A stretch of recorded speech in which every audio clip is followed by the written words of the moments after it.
성숙되고 아름다운 내면에 단장된 신부. 아멘.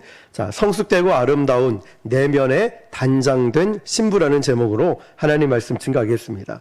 오늘 벌써 로마서 강의 10번째 시간인데요. 금요일에는 열왕기상을 나누고 있고 또 주일에는 이사야서를 함께 배우고 있죠. 또 주일 오후 예배 후에는 모세오경을 배우고 있습니다. 그러다 보니까 참 많은 왕들이 등장해서 저도 이 왕인지 저 왕인지 헷갈릴 때가 좀 있어요. 그래서 수요일은 이제 신약으로 넘어와서 로마서를 배우고 있는데, 로마서를 배우면서 새벽에는 주제형 제목식으로 가기 때문에 다소 편하게 말씀을 배우는데, 수요일 예배 때는 뭔가 좀 딱딱한 느낌이 들고 좀 어렵다라는 생각이 듭니다. 왜냐하면 로마서의 특징이 있는데 두 가지 이유 때문입니다. 첫 번째가 뭐냐면 로마서는 기록 자체가 논문 형식입니다. 그렇기 때문에 딱딱할 수밖에 없고, 논문 형식이다 보니까 어떤 이야기, 어떤 스토리가 없어요. 그리고 두 번째는 이 로마서는 성경 전체에서 우리 인간의 몸으로 얘기하면 골격과 뼈대에 해당되는 부분이에요. 그래서 로마서를 읽고 배우고 공부할 때마다 딱딱할 수밖에 없다는 이유죠.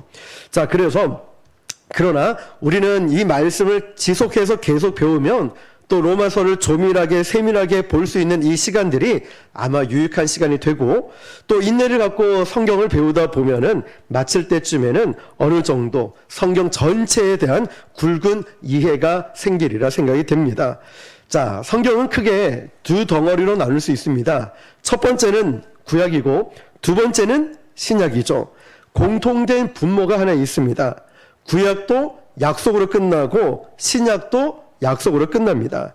구약은 뭐에 대한 약속일까요? 그렇죠. 오실 메시아에 대한 구원자가 오셔야 됩니다.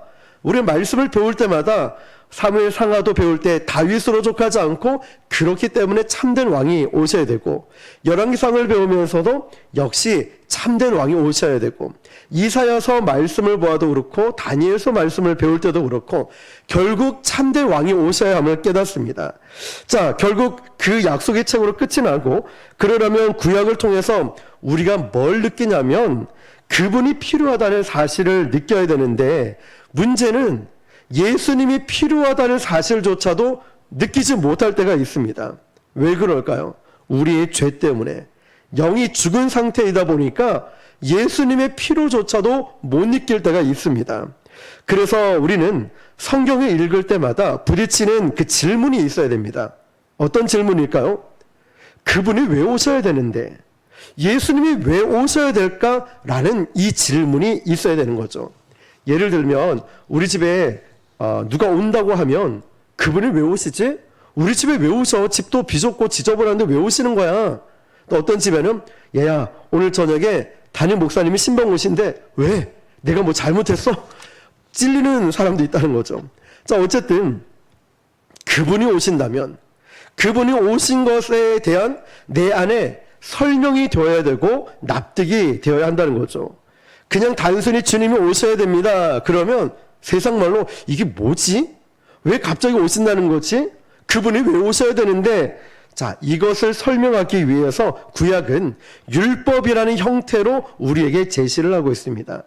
자, 우리가 모세오경을 배우신 분이 계시고 또 배우고 있는 분이 계신데 질문을 하나 해볼게요. 출애굽을 먼저 했습니까? 십계명을 먼저 받았습니까? 출애굽을 먼저 했죠. 자, 그러면 만약에 계명, 십계명을 먼저 주고 출애굽을 했다면 이렇게 설명이 가능하겠죠. 그 십계명을 지켜야지만이 출애굽을 시켜주고 그 계명을 못 지키면 출애굽은 없다라는 논리가 되겠죠. 그런데 일단 홍해를 건너고 구원을 시켜놓고 그 다음에 십계명을 주셨다는 거예요. 시내산에서 모세를 통해서 율법을 주셨습니다. 그 율법을 줬더니 그 율법을 받는 이 백성들은 율법을 지킬 수 있는 능력이 하나도 없다는 사실이 들통나게 되었습니다. 그 이야기가 로마서 7장에는 이렇게 말해요. 자, 7절입니다. 시작. 그런즉 우리가 무슨 말을 하리요? 죄냐? 그럴 수 없느니라. 율법으로 말미암지 않고는 내가 내 죄를 알지 못하였으니 곧 율법이 탐내지 말라 하지 아니하였더라면 내가 탐심을 알지 못하였으리라. 아멘. 율법이라는 이 잣대로 보면 우리에게 하나님이 가르치지는 않았는데 내 안에 탐심과 탐욕과 욕망과 욕심이 죄인지도 모르고 살아가고 있다는 거예요. 율법이라는 기준이 없으니까 그게 죄인지도 모르고 끊임없이 욕망과 욕심과 탐욕에 붙들려서 이웃을 해치고 사는 것, 이웃의 것을 빼앗고 사는 것이 당연하게 여겨질 수밖에 없다는 부분이죠. 그런데 하나님의 율법이 야 그건 죄야, 너 그거 지금 죄야, 이걸 가르쳐 주니까 아 이게 죄구나, 그런 기준으로 그런 말씀으로 알 수 있다는 거죠. 자, 문제는 오늘 로마서 3장 이야기는 이렇게 시작합니다. 20절요. 시작. 그러므로 율법의 행위로 의롭다 하심을 얻을 육체가 없나니 율법으로는 죄를 깨달음이니라. 아멘. 그래서 율법이 우리에게 하나님의 거룩한 요구에 대한 이 수준에 우리는 이를 수도 없고 실력도 안 된 죄인이라는 사실을 고발하고 있는 거예요. 네가 아무리 잘났다고 열심히 뭘 한다라고 말해도 결국 너는 죄인이고 너는 율법대로 살 수 없는 상태야. 죄 아래에 놓여진 상태야. 성경 기자는 조금 더 구체적으로 리얼하게 옛 선지자의 글을 빌려서 이렇게 소개합니다. 자, 로마서 3장 9절에서 18절입니다. 시작. 그러면 어떠하냐? 우리는 나으냐? 결코 아니라 유대인이나 헬라인이나 다 죄 아래에 있다고 우리가 이미 선언하였느니라. 기록된 바 의인은 없나니 하나도 없으며 깨닫는 자도 없고 하나님을 찾는 자도 없고 다 치우쳐 함께 무익하게 되고 선을 행하는 자는 없나니 하나도 없도다. 그들의 목구멍은 열린 무덤이요 그 혀로는 속임을 일삼으며 그 입술에는 독사의 독이 있고 그 입에는 저주와 악독이 가득하고 그 발은 피 흘리는데 빠른지라. 파멸과 고생이 그 길에 있어 평강의 길을 알지 못하였고 그들의 눈앞에 하나님을 두려워함이 없느니라 함과 같으니라. 아멘. 옛날 구약 선지자들이 율법 아래 놓여있는 인간의 상태를 아주 리얼하게 소개하고 있습니다. 그 중에서 이 표현을 보십시오. 너희는 열린 무덤이다. 죽은 냄새와 썩은 냄새가 풀풀 나고 있는 그런 인생이 인간의 모습이라는 거죠. 그런데 이런 얘기를 들으면서도 전혀 자존심 상해하지 않는 게 너무나 당연한 고발이기 때문에 그래요. 문명은 무지막지하게 빠르게 발달하고 있습니다. 그리고 살기도 굉장히 편해지고 있습니다. 환경도 좋아지고 있어요. 그런데 우리 인간의 삶이 개선이 되었습니까?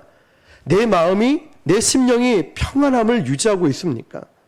뭔가 편리해져 가는 것 같아 보이는데 우리의 영혼은, 우리의 심령은 더더욱 피폐해지고 더 힘들어진 시대를 살아가는 것 같아요.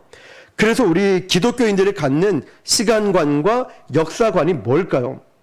바로 종말론적 역사관이라는 거예요. 종말론적. 이 땅은 인간의 부패와 타락으로 끝날 수밖에 없다. 이것이 기독교인이 갖는 개혁주의 입장에서의 시간관과 역사관이라는 거예요. 그만큼 성경은 인간을 절망적인 존재로 보죠. 그래서 성경을 읽다가 신음처럼 토해낼 수밖에 없는 질문이 뭐냐면 이거예요. 그래요, 목사님. 그래요, 우리는 죽은 죄인이고 가망이 없습니다. 율법대로 살아가지 못합니다. 마음은 원이지만, 사도 바울처럼 마음은 원이지만 내가 하지는 못합니다. 그럼 저보고 어떻게 하란 말입니까? 교회 다니지 말까요? 예수 믿지 말란 말입니까? 이게 어떤 모습 같아요? 저희도 애들을 키우잖아요. 애들이 막 야단을 치면 뭐라고 대듭니까?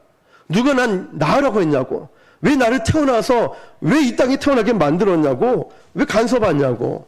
애들이 이제 커가면 이제 대들기 시작합니다. 왜 그러십니까? 요즘 이제 둘째가 덩치, 오늘 아침에 제 신발을 신고 학교를 갔어요. 이제 커가니까 제 옷, 제 신발 다 그러면서 이제 알통을 보여주면서 이제 힘자랑을 하기 시작하는 거예요. 조금 있어 못 이길 것 같아요. 커가요. 그러면서 이제 대들기 시작하면은 이제 뭐 감당이 안 되겠죠. 자, 여러분, 우리도 이거예요. 하나님, 우리 그러면 어떻게 살란 말입니까? 나도 말씀대로 잘 살고 율법대로 살고 싶지만 그게 안 되는 걸 어떡합니까? 열린 무덤같이. 우리가 말이에요. 성경은 인간에 대해서 단호하게 말합니다. 불가능하다. 회복이 절대로 불가능한 상태라고 선언하고 있습니다. 그래서 성경을 제대로 읽는 사람이라면 이렇게 호소할 수밖에 없어요.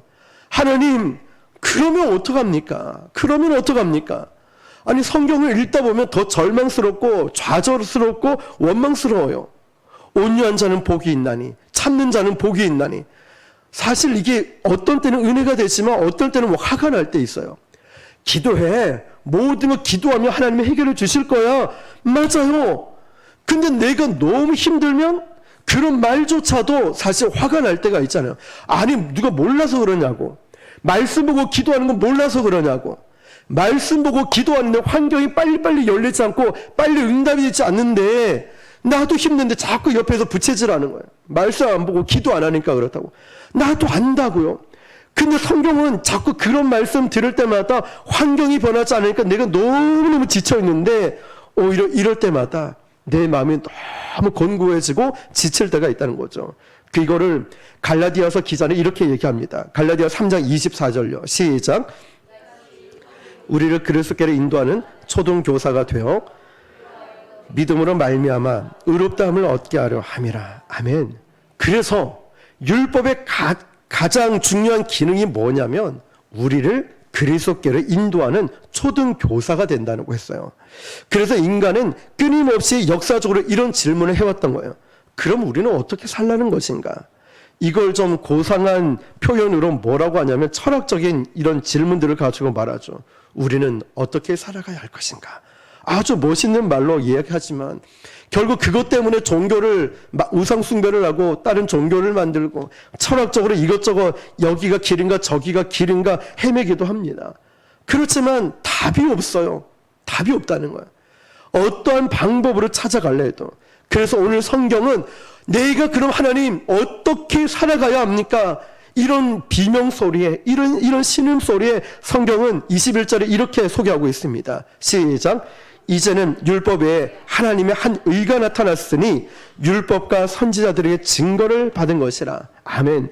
이제 율법에 외에 하나님의 한 의가 나타났는데 초록색 글씨 한번 잘 보세요. 히브리 사람들은요 하나님의 의라고 얘기할 때 의라는 이 개념이 조금 달라요. 영어 성경이나 다른 번역 성경은 그냥 의라고 하면 옳다, 정의롭다, 맞다 이런 뜻으로 번역을 했습니다.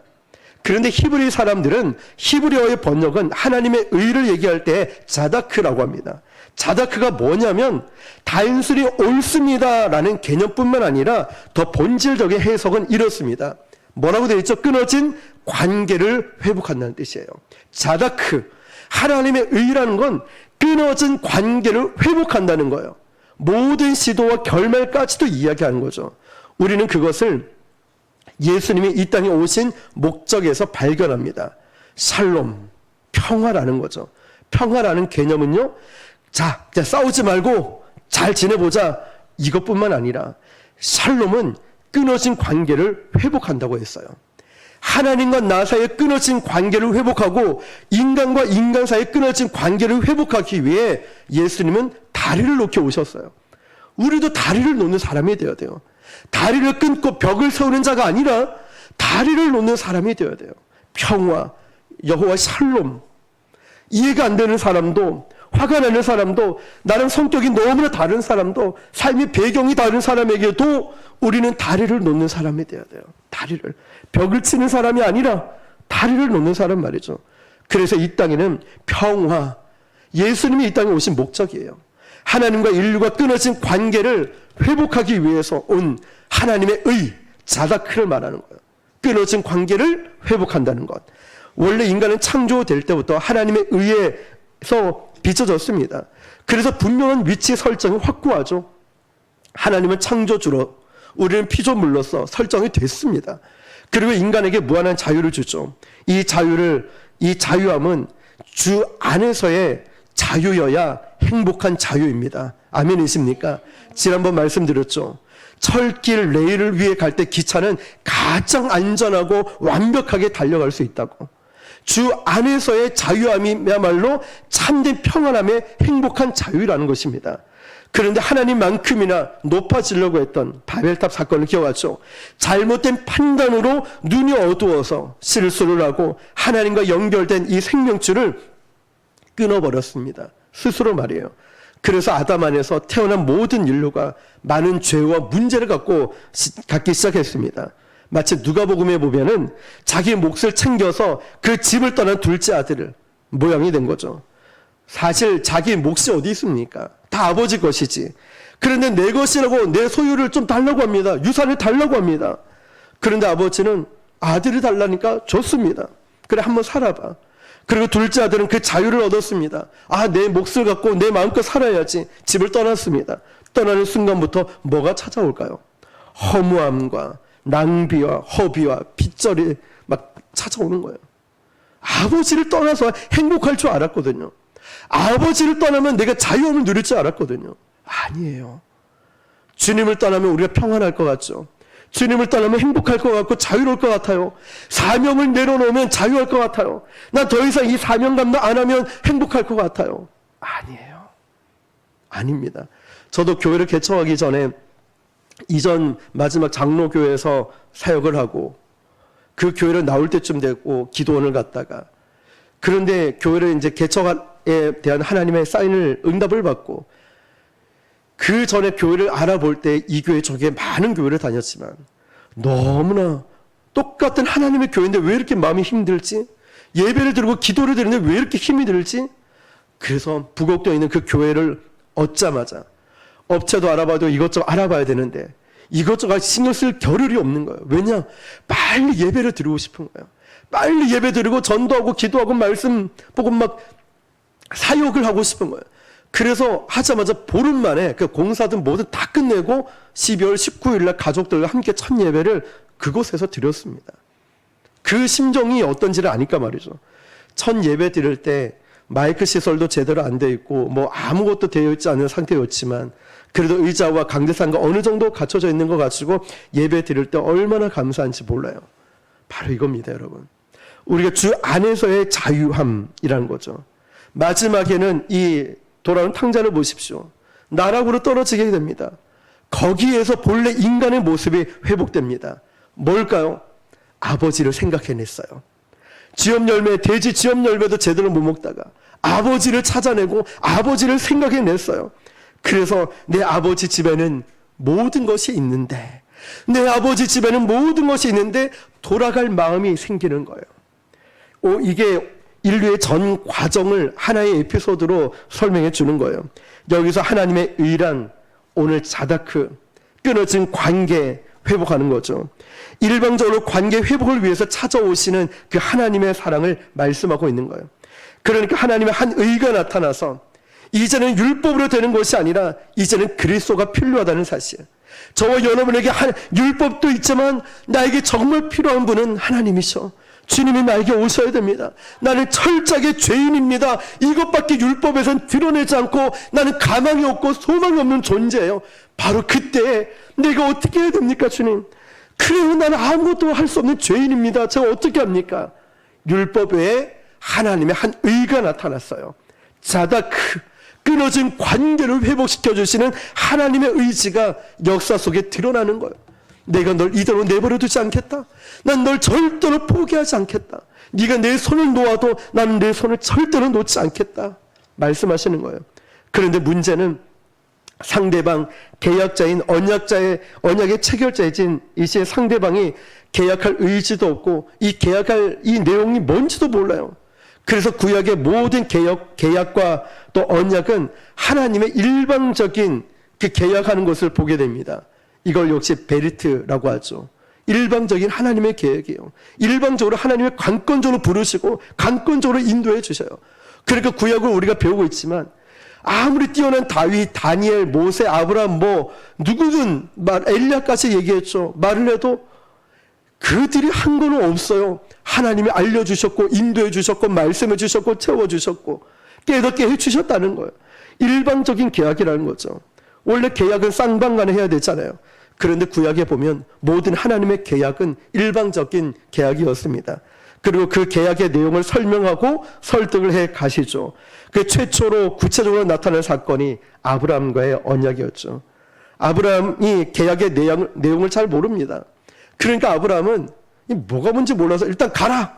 갈 바를 알지 못해요. 내용을 몰라요. 목적지도 모른다고요. 가라고 하니까 아브라함은 가는 거예요. 자, 가다가 보니까 가나안 땅 들어왔다가 기근이 되니까 애굽으로 내려갔다가 약속을 자꾸 어깁니다. 하다 안 되니까 이제 아브라함을 하나님의 관건적으로 인도하지 않습니까?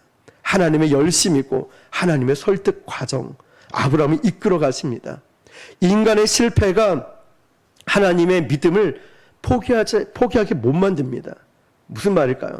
내가 아무리 부족하고 연약해도 하나님이 나를 향한 이 사랑을 끊을 수 없다는 거예요. 절대로 여러분을 포기하지 않는다는 거예요. 하나님의 언약, 하나님의 믿음, 하나님의 열심을 내가 실패하고 좌절해도 이거를 포기하지 않는다는 거예요. 하나님은 저와 여러분의 어떤 상황이라도 포기하지 않는다는 거예요. 한 번도 우리를 절대 이 손을 놓지 않으셨다는 거예요. 내가 하나님을 버렸을지 몰라도, 하나님을 외면했을지 몰라도 하나님은 나를 절대로 포기하지 않으신다는 거예요. 바로 이게 하나님의 한 의가 나타난 거예요. 자다크, 끊을 수 없는 관계 회복. 그것이 구체적으로 꽃피우는 장소가 바로 예수 그리스도가 이 땅에 오심이죠. 예수님의 속죄물로 이 땅에 오시는 거예요. 그래서 로마서 3장 21절에 이렇게 기록되어 있죠. 다시요. 시작. 이제는 율법 외에 하나님의 한 의가 나타났으니 율법과 선지자들에게 증거를 받은 것이라. 아멘. 자, 흰색의 율법과 시작. 율법과 선지자들에게 증거를 받은 분이 누굴까요? 우리 구약 성경 내내 누가 오실 것에 대한 약속이 기록되어 있죠? 그렇죠. 메시아, 예수 그리스도. 그분이 오셔야 된다는 거예요. 그분이 오셔야 되는 거예요. 그분이 오셔야 구원의 소망이 있습니다. 그래서 구약의 모든 성도들도 사실은 예수 그리스도를 통해서 구원을 받은 거죠. 오실 그리스도에 대한 이 믿음으로 구원을 받은 거죠. 구약의 모든 설명이 또 선지자들의 모든 증거가 바로 예수님에 대한 기록이라는 거죠. 자, 역사 속에 실제로 오시는 거예요. 그리고 구약의 약속은 완성이 되죠. 그 신약에 보면 구약의 완성입니다. 그런데 문제는 뭐냐면 아직도 신약은 우리 아플 때 구약 신약 먹으면 된다 이런 약의 개념이 아니라 약자는 무슨 뜻이냐면 약속할 때 약자예요. 약속할 때. 그러면 신약 아직도 약속이라는 말이죠. 그러면 이 약속은 무엇에 대한 약속이냐면 그 말은 예수님이 오셨는데 또 뭘 약속했냐면 완성을 말씀하시는 거예요. 구약의 약속이 완성됐는데 신약은 또 뭘 말하냐면 다시 오실 예수 그리스도에 대한 약속이라는 것이죠. 그래서 둘 다 그리스도에 대한 이야기지만 구약은 오실 메시아에 대해서, 그리고 신약은 다시 오신 예수님, 신랑 예수님에 대한 약속이라는 거예요. 그렇게 예수님은 십자가에 오셔서 죽으셨습니다. 그래서 요한복음 3장 16절을 보면 우리가 잘 알고 있는 유명한 구절이 있어요. 우리 같이 읽어볼까요? 시작. 하나님의 세상을 이처럼 사랑하사 독생자를 주셨으니 이는 저를 믿는 자마다 멸망하지 않고 영생을 얻게 하려 하십니다. 아멘. 이 유명한 구절 때문에 우리는 앞에 어떤 사건이 있었는지 보려고 하지 않아요. 사실 이 앞의 말씀도 굉장히 중요한 말씀이거든요. 우리 14절, 15절을 한번 읽어볼게요. 시작. 모세가 광야에서 뱀을 든 것 같이 인자도 들려야 하리니 이는 그를 믿는 자마다 영생을 얻게 하려 하심이라. 16절. 하나님이 세상을 이처럼 사랑하사 독생자를 주셨으니 이는 그를 믿는 자마다 멸망하지 않고 영생을 얻게 하려 하심이라. 아멘. 바로 16절에 이 위대한 성경 구절이 나타나기 전까지 그 앞에 어떤 사건이 전제되었냐면 모세가 광야에서 뱀을 든 것 같이 인자도 들려야 하리니. 자, 광야를 지나는 그 순간에, 그동안에 이스라엘 백성들은 하나님 말씀을 잘 듣습니까? 거역합니까? 계속해서 거역을 하죠. 그래서 불뱀이 나와서 모든 백성을 죽이기 시작합니다. 그래서 뱀에 물린 자마다 다 죽습니다. 독이 퍼져가지고 다 죽는 거예요. 이때 모세의 중재로 하나님은 구원의 방식 하나를 만드십니다. 뭐라고 하냐면 모세야, 높은 장대 끝에다가 이제 노수로 뱀을 만들어라. 그리고 그 백성들로 하여금 어디서든지 그걸 쳐다볼 수 있게끔 높이 들어라. 그리고 그것을 보는 자마다 뭘 얻어요? 구원을 얻을 것이다. 자, 하나님의 구원의 방식 하나를 만들어 놓는 거예요. 모세를 통해서 말이에요. 자, 그래서 이것을 속히 선포하라는 거야. 자, 이걸 보는 자마다 구원을 얻고, 이걸 이 높이 들린 장대에 달린 이 노뱀을 보는 자마다 다 살아날 것이다. 선포하라는 거죠. 그래서 노뱀을 만들어서 장대 끝에 높이 달아 올립니다. 어디서든지 다 볼 수 있도록 말이죠. 자, 그런데 문제는 그것마저도 보지 않고 죽어가는 사람이 있어요. 그것마저도 말이에요. 오늘 여기 장대 끝에 높이 달린 노뱀의 형상은 누구를 가리킵니까? 그렇죠. 이 땅에 오셔서 우리 죄의 모든 저주를 다 뒤집어 쓰시고 죽어가시는 예수님의 고난과 십자가 사건을 가리키는 거예요. 하나님이 세상을 이처럼 사랑하사 독생자를 주셨으니 이는 저를 믿는 자마다 멸망하지 않고 영생을 얻게 하려 하심이라. 그렇게 예수님은 이 땅에 오셔서 구속을 완성하시고 죽으셨습니다. 그리고 주님은 부활하시고 승천하시고 이 땅에 다시 오시겠다 약속을 남기시죠. 자, 약속을 갱신하시는 거죠. 너희들이 본 모습 그대로 이제 인자는 구름을 타고 다시 오시리라. 다시 오실 것을 뭐 하셨다고요? 약속하셨다는 거예요. 약속하셨어요. 그래서 왜 신약이 아직도 약속이냐면 구약의 그리스도 오심이 신약에서 완성이 되어 있지만 이제 아직도 약속인 것은 다시 오실 신랑에 대한 기록이기 때문에 그래요. 예수님이 오셔서 구원은 완성이 되었지만 아직 예수님이 이 땅에 다시 오실 기록, 그 약속이 남아있다는 거예요. 그래서 우리 모든 성도들의 시간표는 뭐냐면 다시 오실 예수님, 신랑에 대한 모든 포커스와 가치관이 맞춰져 있어야 돼요. 내가 예배 드리는 것, 기도하는 것, 신앙생활하고 사역 감당하고 사명을 감당하는 이 모든 것이 다시 오실 예수님에 대해 맞춰져 있어야 되는 거예요.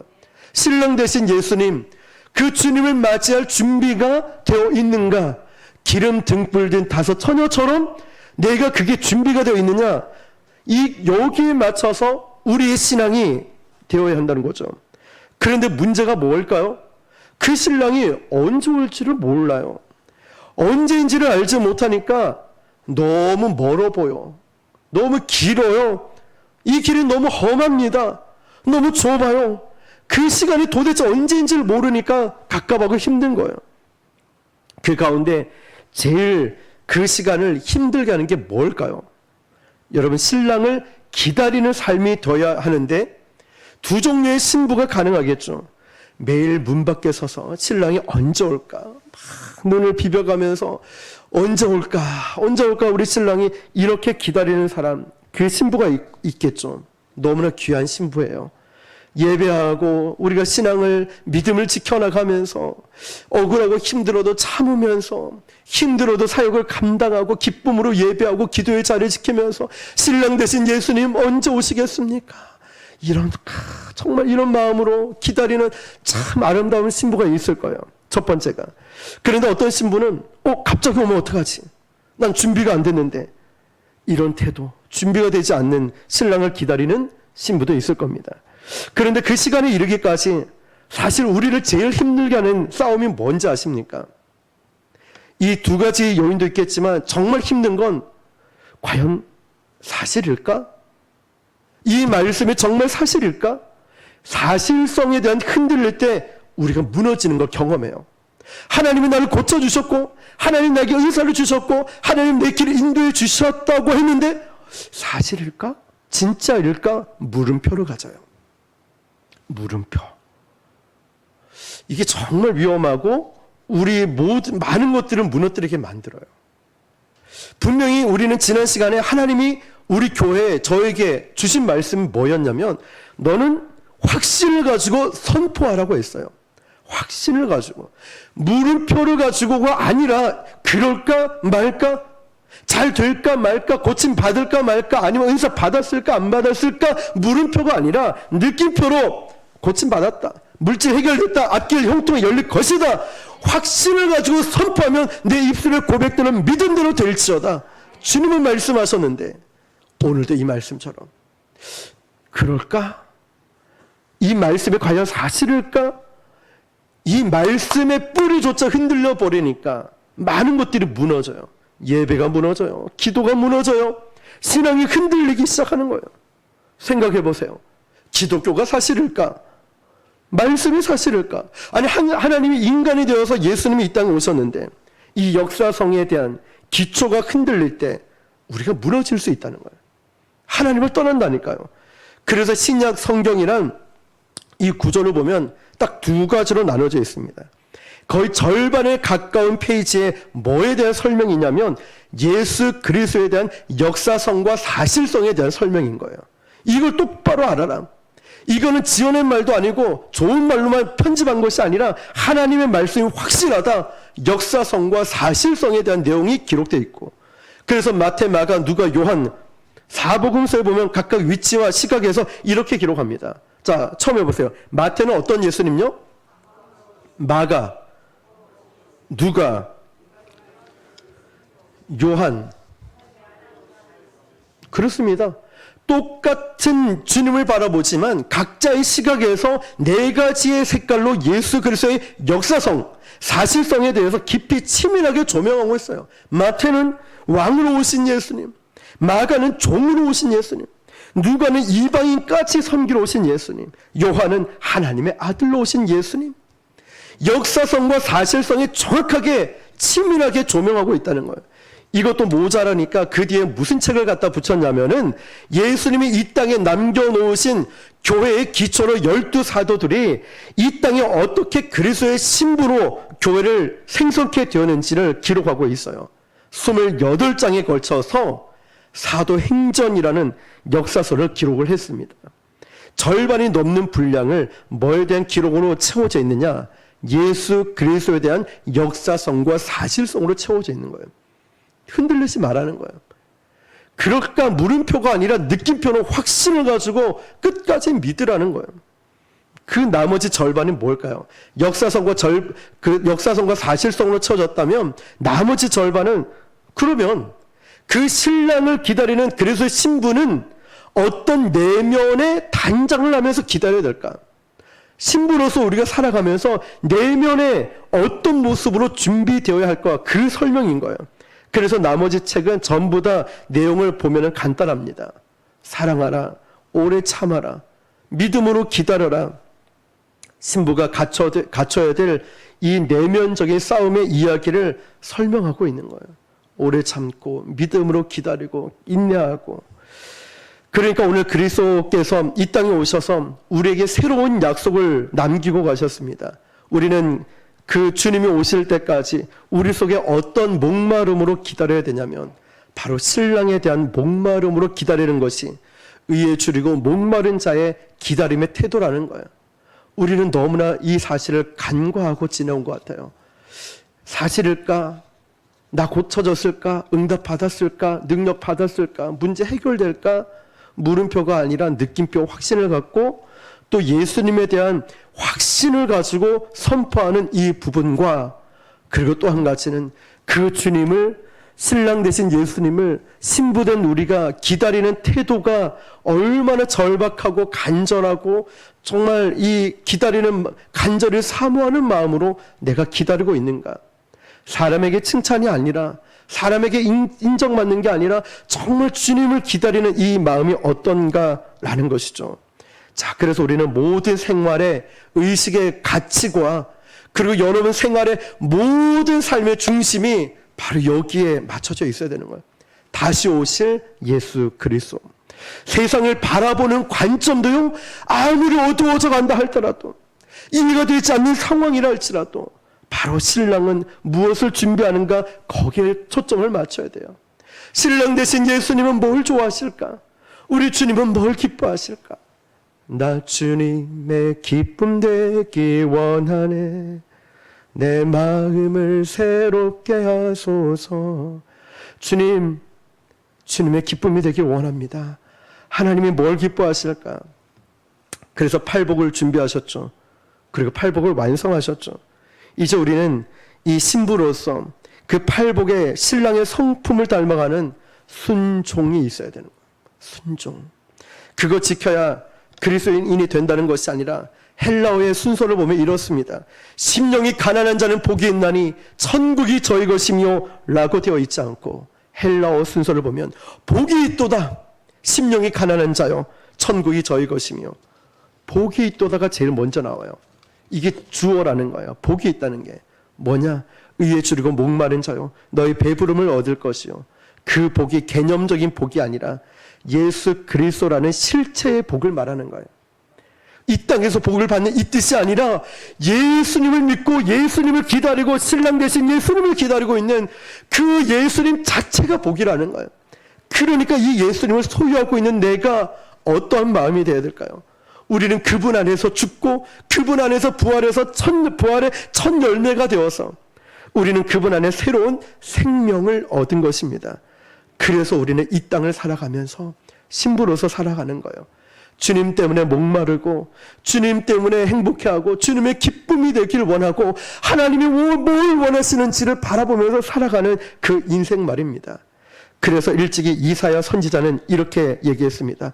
우리 이사야 55장 1절 5절을 천천히 같이 읽어보겠습니다. 시작.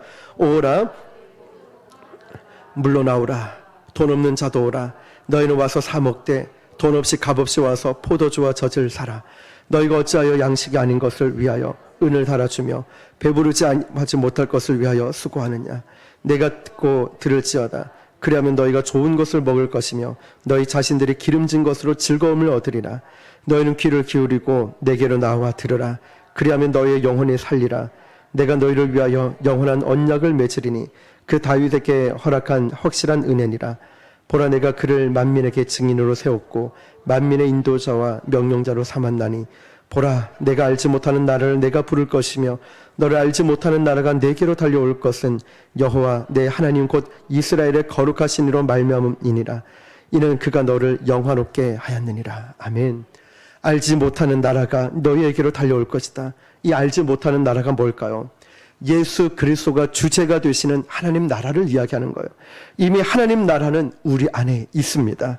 이제 우리는 그 나라의 백성으로 그 나라에 대한 필요의 목마름을 가지고 살아가야 한다는 거예요. 하나님은 우리를 그리스도의 신부로서 벌거벗은 부끄러운 구원을 받길 원치 않으십니다. 성숙한 아름답게 내면이 단장된 신부로서 신랑된 그리스도를 맞이하기를 원하십니다.